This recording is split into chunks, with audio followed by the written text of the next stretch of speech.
नमस्कार, सुप्रभात। माझे नाव गंगोत्री गजानन सोंडे, इयत्ता 10वी। आमची टीमचे नाव फ्युचरिस्टिक। आज आम्ही बुलढाणा 2025 या अंतर्गत स्वच्छ पाणी हा सर्वांचा अधिकार ह्या निमित्ताने आम्ही आमचे प्रोजेक्ट तयार केलेले आहे। माझे नाव नफिसा चांद शेख। नमस्कार, माझे नाव प्राची बळीराम कांबळे। नमस्कार, माझे नाव प्रतीक्षा बापूजी बरकटे। नमस्कार, माझे नाव पल्लवी भाऊसाहेब कांबळे।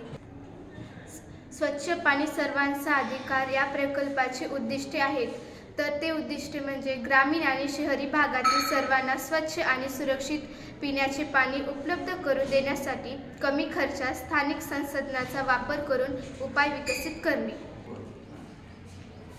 आमच्या गावात हे सारे समस्या आहेत, म्हणून हे समस्या सांगत आहेत। अनेक गावांमध्ये अजूनही पिण्याच्या जाणीव फ्लोराईड, नायट्रोजन ई घटक आढळतात। शाळा, ग्रामीण घर आणि सार्वजनिक ठिकाणी शुद्ध पाण्याची कमतरता नाही आहे।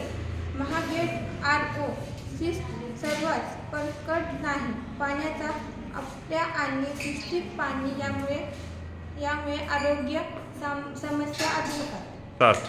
पाणी स्वच्छ होण्यासाठी त्याच्यावर उपाय: सौर ऊर्जेवर चालणारी पाणी शुद्धीकरण यंत्रणा, सौर पॅनलवर चालणारा तो cost filter, multistage filtration stand, application carbon UV light, lot आधारित पाण्याची गुणवत्ता तपासणी, पाण्यातील pH, TSD आणि तापमान मोजणारे सेन्सर्स, मोबाईल ॲप किंवा डिव्हाइसवर पाणी सुरक्षित आहे का हे दाखवेल, स्मार्ट टँक आणि पाणी व्यवस्थापन, टँक ओव्हरफ्लो थांबणारी स्वयंचलित प्रणाली, पाण्याचा वापर मॉनिटर करून अपव्यय कमी करणे।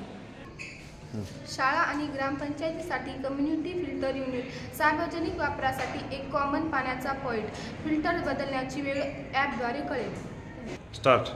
आमचे विचार: सर्वोच्च न्यायालयाचे कलम अंतर्गत स्वच्छ पाण्याचा अधिकार दिला आहे। सौर ऊर्जेवर चालणारा IoT स्मार्ट वॉटर प्युरिफायर, पाण्याची गुणवत्ता तपासण्यासाठी स्वदेशी कमी खर्चाचा सेन्सर, लोकांना पाण्याचे आरोग्य महत्त्व सांगणारे डिजिटल डिस्प्ले। लाभार्थी: ग्रामीण भाग, शाळा, अंगणवाडी, ग्रामपंचायत, शहरी झोपडपट्ट्या, सामान्य नागरिक।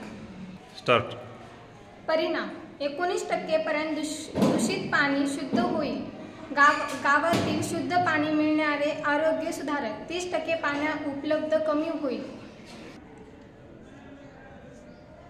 जल है तो जल है।